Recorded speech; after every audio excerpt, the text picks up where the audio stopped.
What's up, guys? It's Winky. I've been playing a lot of New World lately with the open beta, and I have a few things I want to touch on in regards to the state of the game in general. As a disclaimer, I've only played the open beta. I've followed some of the development here and there along the path that they've taken thus far, and none of these talking points or discussions in my first impressions of playing the game have anything to do with bugs, glitches, like, broken gameplay, nothing. That's the point of the beta, right? Let's be real. It's the point of the beta, is to fix the issues. There are a few, but we're not going to talk about them today. Today, we're just going to go over first impressions, how I feel about the game, having played it a fair amount. And yeah, it'll be cool. So now that everyone's probably sitting at home saying, Winky, get to the effing point. Let's look into this. Let's take a gander. Oh yeah, and like and subscribe.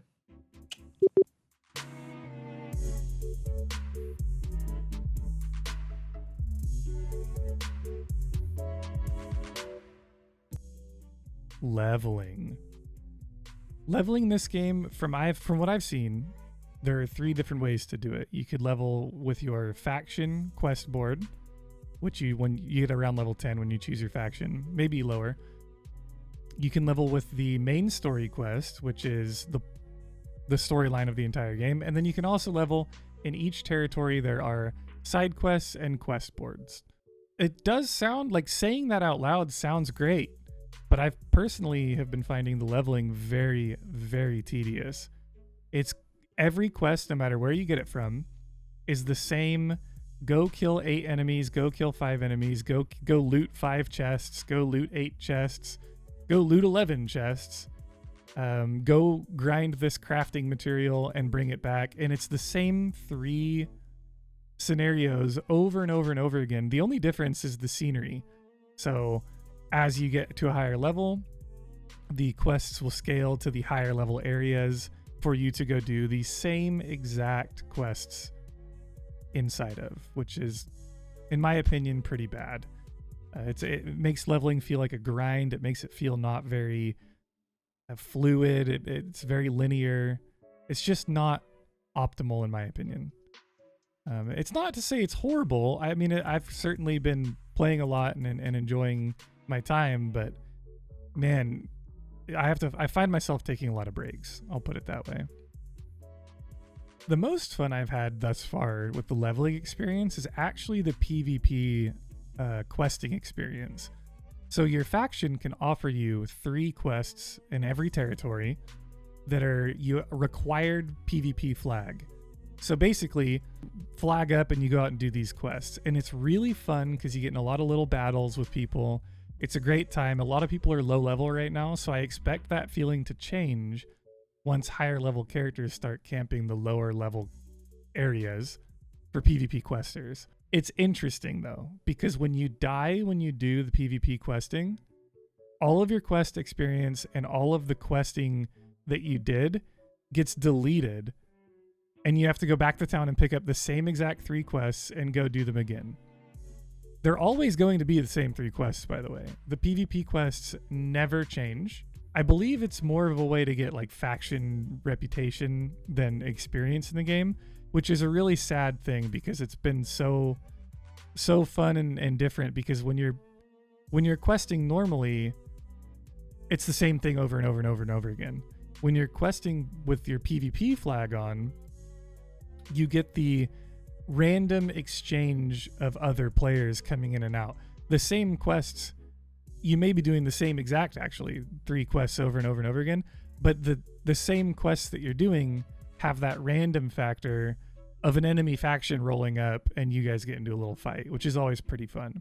So positives and negatives. I like the PvP questing right now. I don't anticipate liking it in the future. I also really hope that they do something about, if you die, you lose all your credit for it, because it feels horrible. You get a bunch of quests done, you finish up your PvP quests, you're running back to the town, and a level 35 player runs up and 2-shots you, you're level 11. What are you going to do? The last point I want to make about leveling in this game is the main story quest, and it's the only real quest with decent variation in terms of objectives and things to do while questing. It is locked by certain levels, and a lot of the quest mobs that you need to kill on the main story quest are absolutely horrible to try and find and kill. It's not uncommon to see a group of 20 players standing in a circle around where the mobs are about to spawn, and when they do spawn, you don't get enough damage on them before they die to get credit for the kill. It took me an hour and a half yesterday to kill 3 mobs that were part of the main story quest, meaning that I could not progress my character until I got it done. I legitimately almost Alt F4'd and just stopped playing the game right then and there. Hopefully this gets fixed and remedied on live launch when the game, you know, the developers can put a little bit more time into negotiating these player interactions and figuring out which zones are overpopulated. Hopefully that's the case.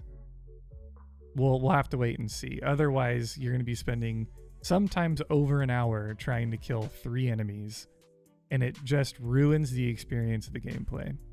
So that's my experience with the main story quest thus far. Let's move on to the next subject. PvP. The bread and butter of New World. The point of the game is to dominate the other factions with your high octane, high energy, better skilled players.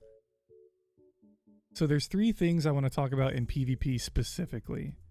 Those would be skill, balance, and endgame.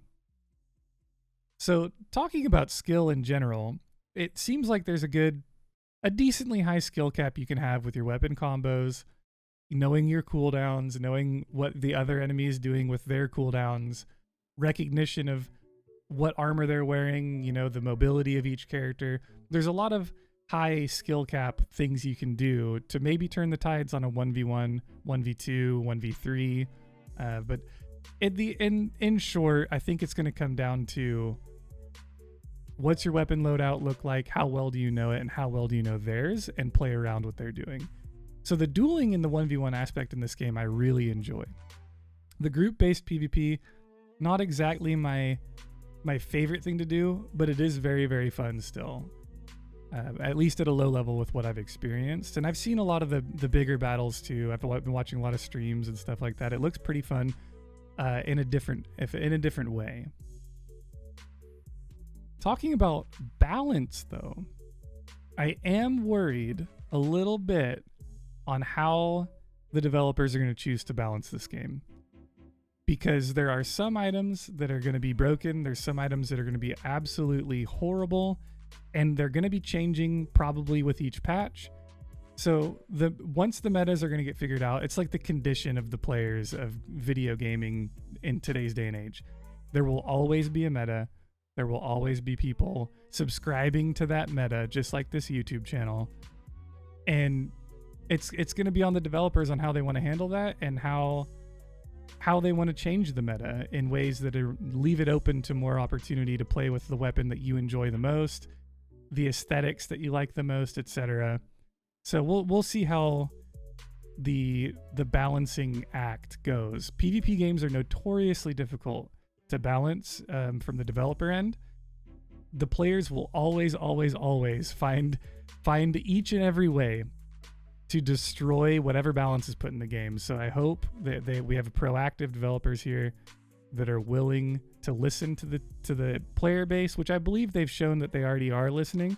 But I just want that to continue, right? I don't want them to get money in their eyes and then all of a sudden, oh, well, who cares about this, this one item being broken. But long story short, I enjoy it. I think it's good. I think it's pretty well balanced right now, but then again, not a lot of people know what the current meta really is. Like, let's look at the hatchet, for instance. The hatchet is absolutely broken. You can run faster, absorb damage, do more damage, remove bleeds, remove CCs. You get a free death where you don't actually die, and you can full heal yourself all with the hatchet. And in one skill tree. That's all in the berserking skill tree. So we'll see. I'm not sure. I like it. I think it's cool, but when someone runs at you with a hatchet, you can't run away. And if you run at them, you're probably going to die unless you're over leveled or have way better gear than they do. So we'll see. Lastly, to talk about endgame PvP, I'm not sure any of us know. We all have an idea of what it is and what it's going to be, but I'm not sure how it's going to play out, because faction imbalance can be a real game killer. If the factions in power have the most benefit for that territory, then the player base will choose the faction in power more often than not because they want the benefits of the territory. Well, then eventually you have a faction that is way too many people, and then the Zerg effect kicks in, where you've got one faction that's absolutely destroying the game. If you go against that faction, you lose because of the sheer numbers of the people in that faction that are going to be fighting against you all the time. And if you go with them, there's less people to PvP against because everyone's in your faction. So we'll see. I've seen a lot of games make it to the end game when there's PvP involved, and then the Zerg mentality comes in and absolutely ruins the game. I'm talking, 30,000 average players weekly to 500 average players weekly. And if you don't believe me, Google Last Oasis and look at what happened to that game. So it is interesting. I'm excited to see where it goes. I'm going to be playing. I'm going to get to the end game. I'm going to see what happens. And let's just hope that the Zerg mentality never kicks in. And let's hope that there's some kind of incentive to not everyone picking the same faction. And if there is, please let me know in the comments. As I said, I've only really experienced this game in the beta up to like level 23, 24 at this point. So be sure to chime in and let me know how many things I'm getting wrong during this, because it absolutely would help. Thanks. So the last thing I want to talk about is the general feel of the game, how I feel about it currently, where I see it going in the future, as well as is it worth playing? Personally, I think it is worth playing at this point in time. I'm not sure what the future is going to hold. I'm not sure what the end game is going to look like. We're going to have to cross that bridge when we get there. But I do have a lot of fun with the game. The leveling itself is very monotonous, but other than that, it's a very, very fun game to play. I'm having a lot of fun enjoying it, meeting new people, joining a guild or a clan or a company or whatever they're called. It's just been an overall positive experience at this point. I do worry about the future. I'm not sure if I even want to touch on the cash shop. We're going to have to do a whole other video. If this video does decent, we'll throw a video up on the cash shop. How about that? Because I could go for days on the cash shop. Because cash shop. We'll just put it like that. So I'll leave that for another day. Thank you guys so much for watching. If you guys put a comment, if you're still here and you comment in the comment section the word honey badger, I will have a special surprise for one of you. So I will catch you next time. My name's Winky. I'll see you on twitch.tv/Winky. Bye.